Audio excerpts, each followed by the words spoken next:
प्रभु के नाम को स्तुति करते हैं।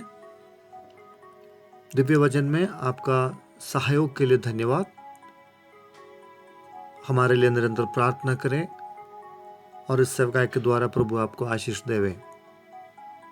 भजन संहिता 66, 18 और 19 पद।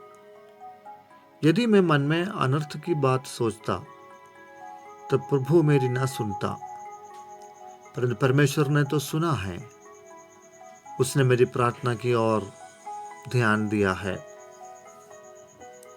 आज से लगभग 20 साल पहले एक छुट्टियों के समय मेरे एक दोस्त के घर जाने का मौका मुझे मिला। अचानक से मैं उनके घर पहुंचा और मुझे देखकर वे लोग जरा परेशान होने लगा, क्योंकि अगला दिन इतवार था, चर्च में आराधना में जाना है। लेकिन मेहमान बनकर आया हुआ मुझे लेकर उस रविवार को चर्च नहीं जा सकता है, क्योंकि वहाँ का वातावरण कुछ खराब था और उसी की वजह था कि कलीसिया में सारे लोग दो झुंड में बट गए थे और आपस में कुछ मनमुटाव हुआ।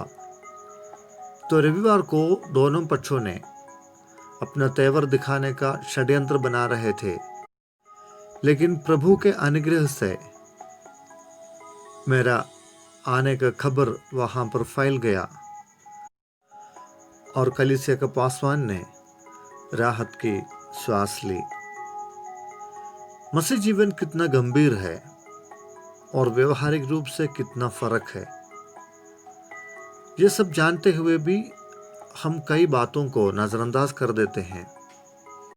जो हमको अच्छा लगता है और जो बातें हमसे संभव है वो हम पकड़े रहते हैं, और जो हमको कठिन लगता है वो हम छोड़ देते हैं।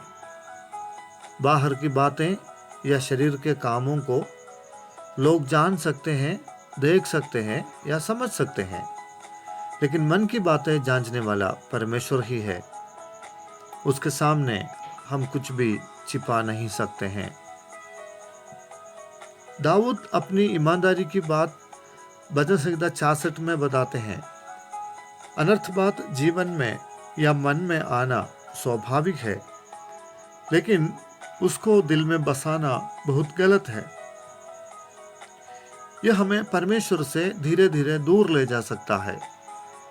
अपवित्र, अनुचित और अनर्थ बातें मन में रखकर करने वाली प्रार्थना भले कितनी लंबी हो, गहरे हो, ऊंची आवाज में हो, वो परमेश्वर तक नहीं पहुंच पाएगा।